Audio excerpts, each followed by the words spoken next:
Thank you so much, Mike, and welcome back, everyone. Today, Jen and I are going to be talking about meal applications and alternative income forms, what they are, how them relates to each other, but also how they relate to the local control funding formula and why this all matters. Since we're about a month away from the deadline to opt into CEP or Provision 2, we thought we'd take a deeper look at some of the key factors that are going to be influencing different decisions. For example, we've been hearing a lot from different clients that they're unsure which program to pick or opt into. So we want to dig into these and how they're all interrelated. First things first, Jen, can you just break it down for us? What are meal applications? When are they required and how are they collected? Absolutely. Definitely happy to hop into that. Hi, everyone. Thanks for joining. It's so good to be here. And I love that we're starting with this question because this is like a very foundational part of our school nutrition programs, right? The meal application. So most of us who've worked in school nutrition for a while are very familiar with meal applications, but we have lots of different people here from different backgrounds. So really just kind of starting with the basics here. The meal application is the federal form that has USDA mandated fields that helps identify students as free, reduced, or paid for the school nutrition programs. Now, the form can be customized by states and at the local level a little bit, but it has to follow USDA guidelines for what's included in a meal application. So that's why it like kind of comes down from the feds as to what's included on that form. And this is the only form that can be used to qualify a student for free or reduced price meals. Students can qualify other ways through like direct certification and categorical eligibility, but if they're filling out a form, it's the meal application that qualifies them for the school nutrition program free and reduced. And one of the things that is interesting is that meal applications are required. There's different circumstances of like when they're required and then even when they're not allowed. So if you have a school nutrition program that is operating standard meal counting and cleaning by free, reduced, and paid, like kind of that traditional standard site, then meal applications are going to be collected every single school year. But if you have a Provision 2 school, then that school is only going to collect meal applications once every 4 years during their base year. And then at CEP, community eligibility provision schools, meal applications are actually not allowed. You cannot collect meal applications. So there's these different circumstances. And the other thing that's important is the timeline. So meal applications have a very specific timeline of when you can collect that data. So it's specifically in the current school year. So from July 1st to June 30th of the current year, that's when you can collect data on the meal application for current school year eligibility. And there's different benefits as well. So I talked about like the free and reduced price meal benefits, right? Of course, that's the main purpose of the meal application. But the meal application also qualifies folks for a summer EBT now, which is a new program. AP test waivers, after school program fees. It can also help folks qualify for discounted utilities and other things like that. So there's a lot of benefits that come with the meal application. And as a reminder, many of us know this, but just like kind of to make sure we're all on the same page, meal applications are still required under California Universal Meals, and they're very important under California Universal Meals, which we'll talk about in a little bit. So even though school meals are free for everyone at no cost, right? We still have the onus to collect meal applications, which can be challenging, but it is still required, especially or particularly at the sites that are standard meal count and claiming or in their base year of Provision 2. They stop to collect meal applications. Thank you for that info. It sounds like meal applications are a pretty straightforward procedure that people are generally familiar with, but there's also something we have in California called the Local Control Funding Formula, or LCFF. And this has to do with how school districts receive funding from the state. So, what exactly is that formula and how does it relate to school meal programs? Yeah, the local control funding formula is very much a state specific thing. So this is how our schools are funded in California, and it provides funding to school districts based on their student demographics. So specifically today, we're going to be talking about how students that are considered what they say FRPM eligible, that's the language that the LCFF office uses, how districts receive money for that category. And so districts with more FRPM students or students who are free and reduced price meal eligible, they're going to receive more money. And local control funding formula, it came out in about 2013. I was actually working at a school district in Southern California at the time. And I remember our district coming to us like when this first came out, and they were like, if we get 1% more students qualified as free and reduced, like if we can do outreach to families and we get them to fill out these meal applications, then that's $1 million extra for our district. That was just true for that district at that time. We had about 22,000 students. So it definitely makes a big difference how many students are qualified for free and reduced price meals and how much money the district gets for their general fund for things like, you know, teachers and books. So it really has intertwined the school nutrition department with the funding of the school district. And really prior to 2013, it wasn't as closely intertwined as it has been since the inception of the local control funding formula.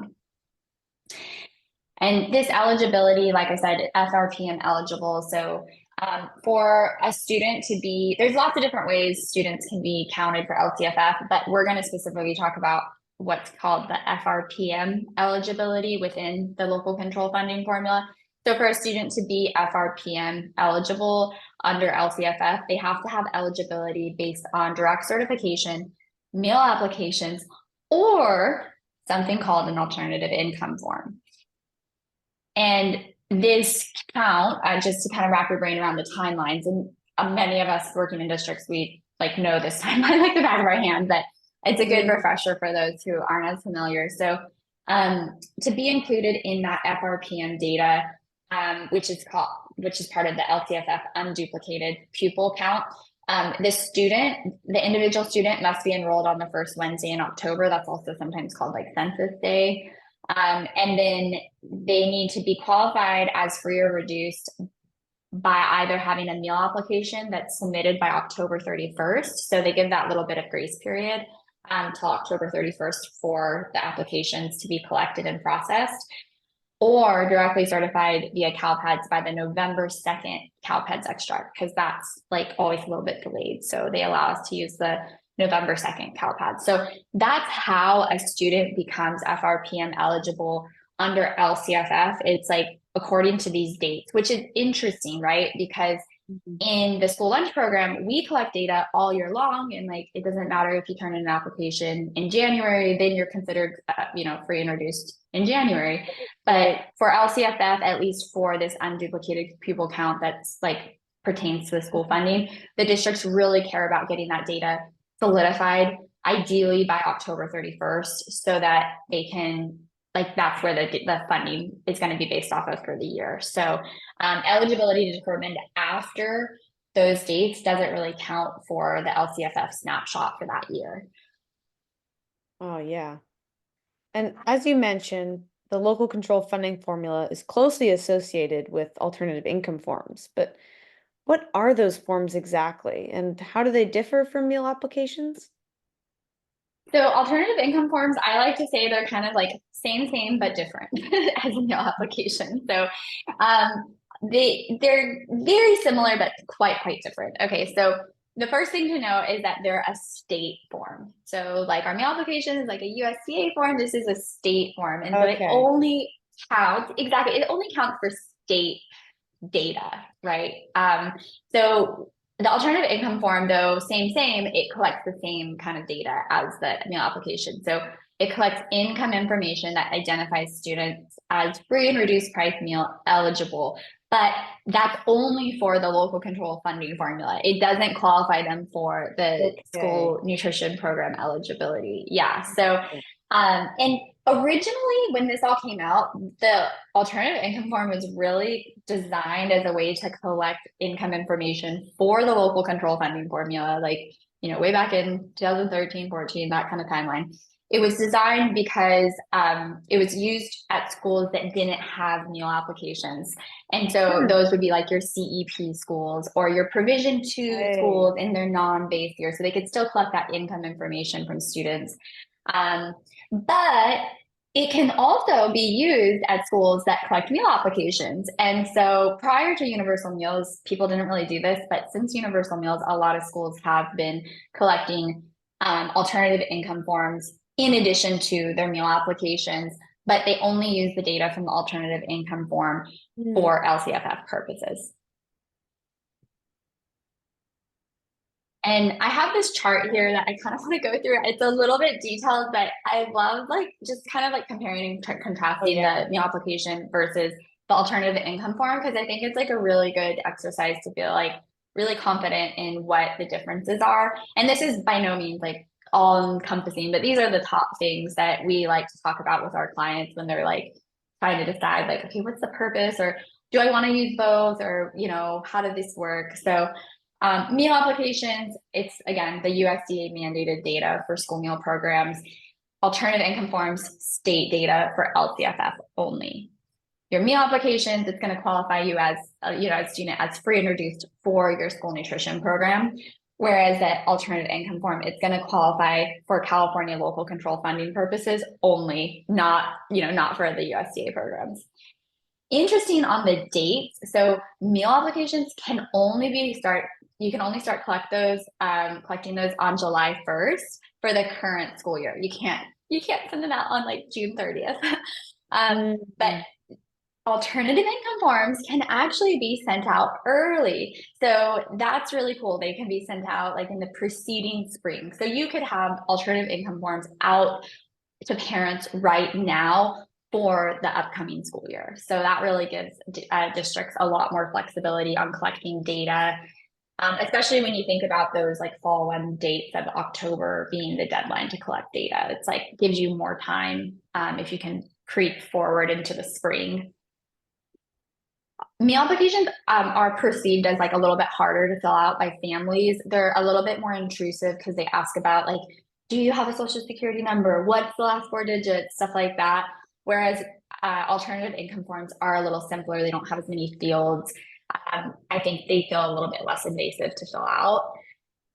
And then the next one is really big. It's about allowable costs. So meal applications, of course, they're an allowable cost. They're required. We have to do them. We charge the efforts to our cafeteria fund.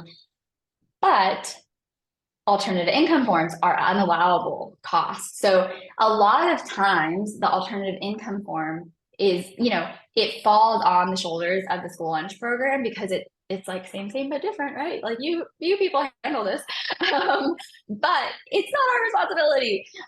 So if we are the ones that are tasked with, processing them or managing them, that's fine. We're experts in all of this. We can figure it out, right? We have experience with it.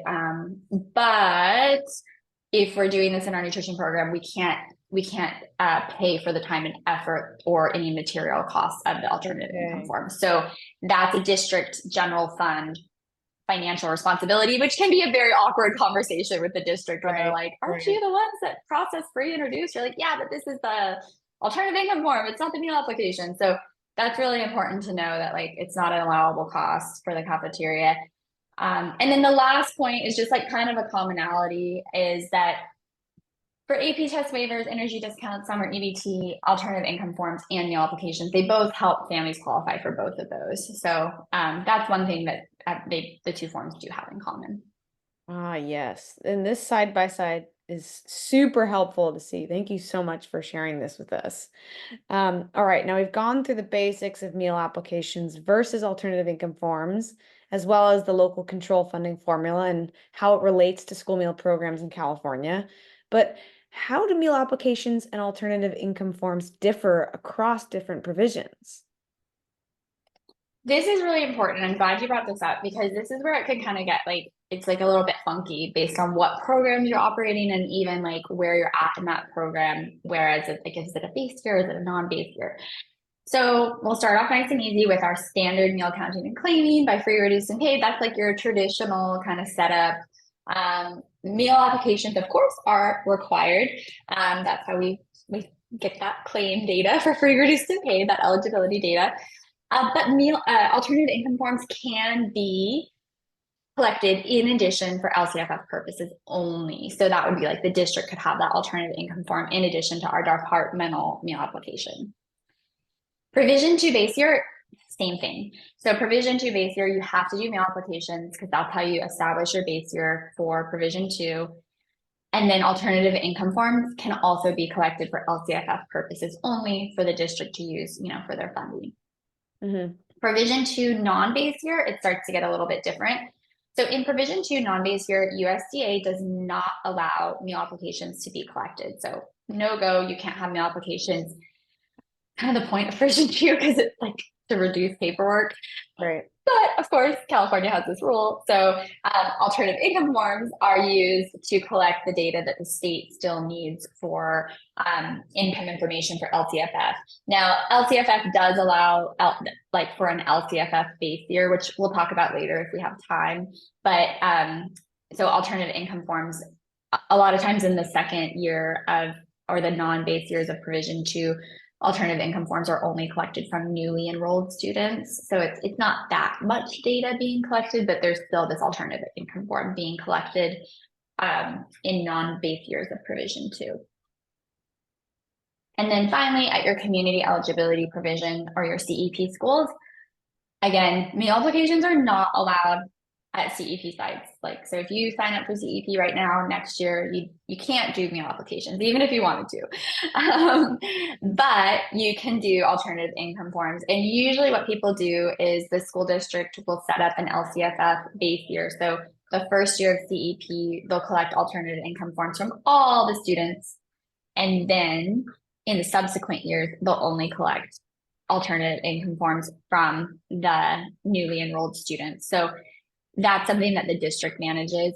It has nothing to do with our CEP base year. It's an LCFF base year and it's totally different. But that's kind of how that works and when you might use, one or both forms and when they're optional. Right. Okay. That really makes sense. Thanks for explaining all of that. And you mentioned that it's possible for a school to collect both meal applications and alternative income forms. But why would a school choose to do both?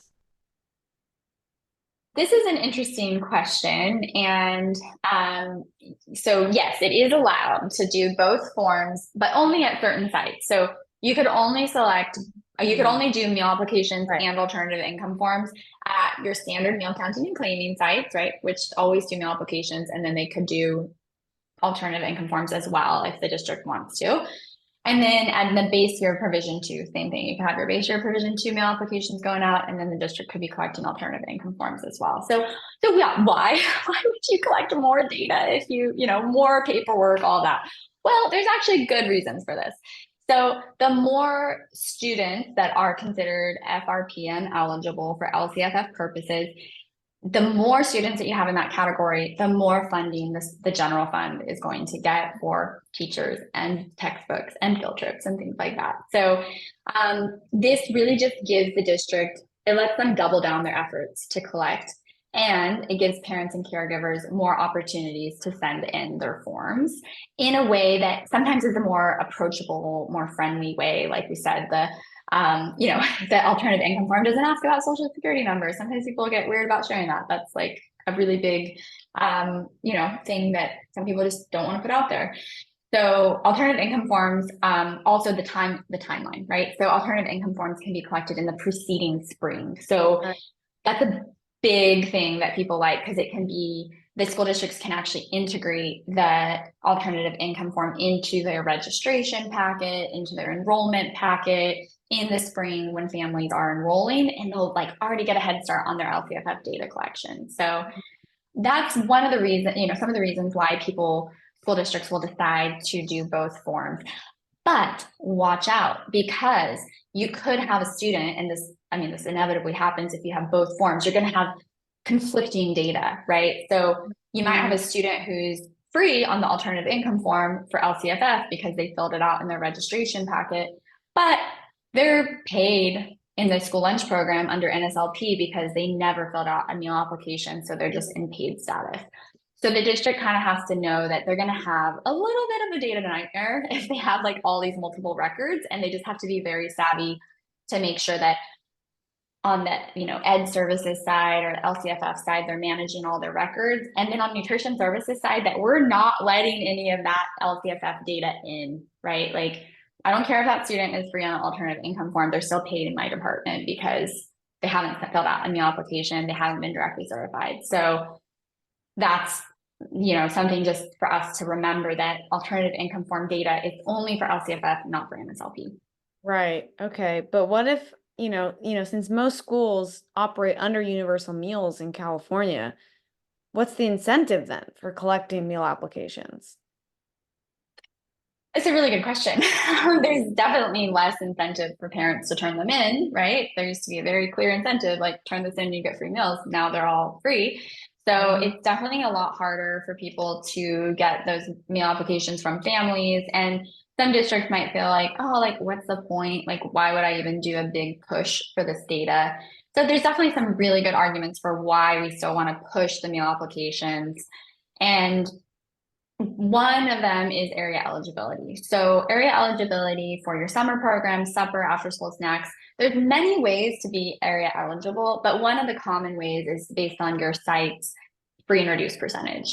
So that's only going to like basically ping off of the school lunch free and reduced, not your LCFF data. So you want to make sure that you get enough meal applications to keep your site area eligible if that's how you're determining area eligibility is based on your 50% free and reduced percentage.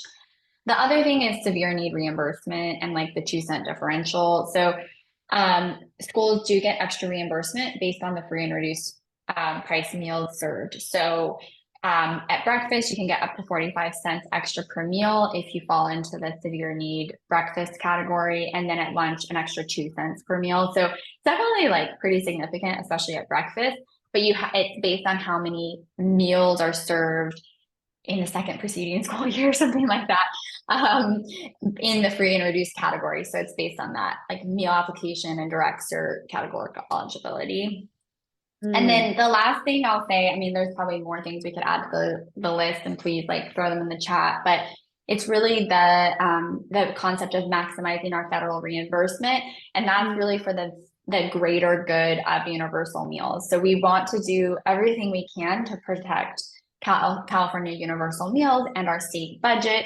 And the more students that we have qualified on a free and reduced meal application, specifically, that way, the more federal dollars will come into our state and the stronger our universal meals program is. So it's really important at schools that collect meal applications to do a big push for those so that we can help preserve our universal meals program. Right. Well, that makes a lot of sense. Okay, well, thank you so much. Again, this topic has been very dense though, and I'd love if we could just kind of break it down with some real life examples. Let's go through some scenarios and you can help me determine which provision, if any, I should apply for.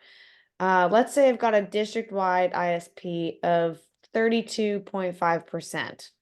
How would I decide which option is best for my program? Yeah, I'm glad we're going through this because this is some of the stuff that we've had like we've been going through with our clients Mhm. lately. So a lot of schools are in that like mode of like, okay, I'm trying to figure out what I'm going to do next year, CEPE provision two. And so there's lots of different scenarios out there and food for thought. So we've been having lots of interesting conversations with our clients and also even some pro members who've called up and been like, hey, can I just like pick your brain for a minute? And it's like very fun to kind of like think through some of this. So I thought it'd be fun for us to share some of these examples. So um, basically, this first one, if you have an ISP of 32.5%, that's going to get you over the threshold to be 50% free and reduced for area eligibility. And it's going to really be like um, a decent ISP for you. So we would say operate community eligibility for this school, right? So this school, I would say if you're up above like the 32, 31, 32%, you're going to be pretty solid on your Mhm. ISP for universal meal or for like keeping your area eligibility and stuff like that. So that is like would be my recommendation, especially because CEP is just like so easy to implement. So that would be our recommendation for this one. Groovy. Now, what about if the district has a ISP of 25%? So this one's a little bit trickier. So CEP, it's could be the best option, but it's also potentially you might want to consider provision two, right? So um, really, I would say that it depends on how you're working, like with your area eligibility, if you're trying to use your site as the site that qualifies your school as area eligible for the snack program. You also want to look at like your severe need reimbursement and what operating CEP at a 25% ISP is going to do. So I still think CEP is definitely an option, but I would be looking at provision two as well. If you have just if you're like just meeting that threshold of 25%. So, and keep in mind, if you have an individual school site at 25% or higher, you have to opt in to CEP or provision two, but you have a choice. And then it's easier to operate something district wide. So with this district, I would say, yeah, CEP is totally an option, but let's look at what this is going to do to your, your area eligibility and your severe need reimbursement and things like that. And then the other thing is provision two, potentially, if they get a lot of meal applications on top of the direct cert data, potentially they could actually secure more federal reimbursement by operating provision two at a lower ISP like this. So that could be Okay. better for our state as well. Yeah. Yeah. Yeah. Now, let's say I have one school qualifying for CEP, but the rest do not qualify. How would I decide which option is best for my program? So if you have one school that qualifies for CEP, like I was just saying, you have to do either CEP or provision two at that one school. But in our experience, it's so much easier for people to do something the same district wide. So you don't have like all these fragmented programs. So Mm, I would probably recommend, and again, you always want to run this by like your CBOs and your superintendent to make sure like they're cool with everything for LCFF purposes. But I would strongly be looking at the provision two, because rather than having one school on CEP and the rest on regular meal applications, you could go district-wide provision two, and then you wouldn't have to do verification every year. You wouldn't have to do meal applications every year. You could just do one more year of meal applications and verification, and then you would be going on to the provision in subsequent years. So, and then you would cover all your other schools because, like, this year it's one school, but maybe next year it'll be two schools that are on CEP. So it's like it just kind of gets everyone onto a provision in compliance with our state rules about opting into provisions. right. Now, let's say district-wide, we don't qualify for CEP. There's not a single school in my district with the 25% threshold. Should I continue collecting meal applications for free and reduced price meals, or should I consider a provision? I think this one you could go either way. We have a lot of clients in this situation, and we have people who've done this, like preserve the status quo and just said, I'm not going to change anything. I'm just going to keep doing my mail applications. And that's cool. We also have some schools that have said, look, I don't qualify for any of them, but I'd rather just apply for provision two because then I don't have to keep doing meal Mm. applications every single year. And I can go ahead and just get on a provision. I can just do verification. Verification is you just spin your wheels with verification, doesn't do anything. So it kind of reduces that administrative burden. You do it once and then you're on a provision. So it's definitely something to consider. But again, especially on this one, like if you don't have a single school that needs to go on a provision, you really want to be making this decision. I mean, I always recommend this anyway, but especially for a circumstance like this, really talk to like all the different stakeholders in your district, like your CBO, superintendent, anybody who works on the LCFF data, to be like going into the decision with open eyes on like how this is going to impact your LCFF data and whatnot. The other thing to know is like you could just go on the provision two, and then you don't have to like renew it every year. So it's not like you have, I mean, you wouldn't really want to do that unless you know you're going to do it for multiple years, but there's nothing to say that you have to continue the provision for 4 years. If you guys do it for the first year and you don't like it, you can get back off of it. So that's always good to know too. It's not like you're locked in for 4 years. Oof, yeah, that's good to know. All right. So my last big question for you today is, what do I need to do right now? what are some action items folks need to be aware of today? Yeah, so we talked about a lot of things, right? We talked about applications, alternative income forms, LCFF, CEP provision two. They're all kind of like coming together full circle. And so these are some of the things we've been talking to our clients about, also on our monthly checklist, which I know many of you guys get in our newsletter. So just kind of a little reminder. So if you're thinking that you're going to do CEP or provision two, just make sure you get ahead of that and you get your data managed and all your applications and stuff turned in within the next like 4 to 6 weeks. So provision two is super easy. You just like sign a paper and send it into CDE. But CEP is like a big application. So a lot of data to manage. We had a webinar on how to kind of do that. So you can look back on the recordings. If you're wanting to learn more, you can give us a ring. We can kind of talk you through it. So get your CEP provision two stuff sorted and done and dusted by June 30th by the deadline. And then if your district is doing alternative income forms, just maybe a good reminder to whoever is managing alternative income forms for your district that like if they don't know, they could be collecting them now for next year. They could be having them in the registration packets and stuff like that. So again, not really our department, but something that in nutrition services we can kind of just like get the word out like, hey, did you know? Oh yeah, you guys are already doing that? Cool. And then meal applications. If you are a district that's collecting meal applications, then just kind of get that stuff started and like organize, get things configured in your systems, and then make sure that all your meal application stuff is ready to go on July 1st for school year 24-25. Awesome. Well, thank you so much, Jen. That's such a great overview. And thank you so much for all the detail and the charts. And I love the resources. And I know a lot of people in the chat have been asking for the slides, and we will be sending those out after the call. So not to fret, everyone. But before we open it up to Q&A, I'm going to pass it back to Mike to close us out. Yeah, Emma, thank you very much. I appreciate it. That was all really good information. I heard Jen say a couple of times this is something that they're working a lot with our clients right now, especially all of our consultants. So before we open up to our Q&A session, I just want to talk about some of our services, and that's one of them, right? Is getting access, one-on-one access to one of our consultants. This is a great topic. This is something that we work on a lot with our districts, trying to figure out what the best solution is for them. So that's certainly something that you guys could utilize from our services as well. We've also got our LunchAssist Pro membership, which we've talked about, where you get access to our training videos, our professional standards tracking tool. You and your staff, you can watch the videos. It'll track everything for you. We also have add-on services like access to our Spanish videos and different things like that.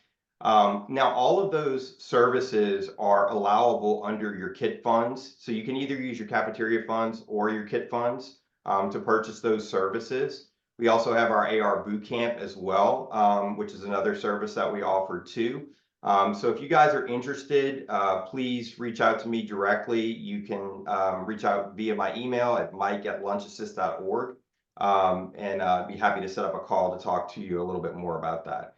As far as the recording accesses go, we will be sending out an email tomorrow, a follow-up email with a link to all the recordings. You can also access them on our YouTube channel. And then most recently, we've talked about this in some of our other sessions. We've actually added all the webinars to LunchAssist Pro now. So they're accessible through the video library, which is great because now you and your staff can watch them, take the quizzes, and actually get credit for watching those videos too.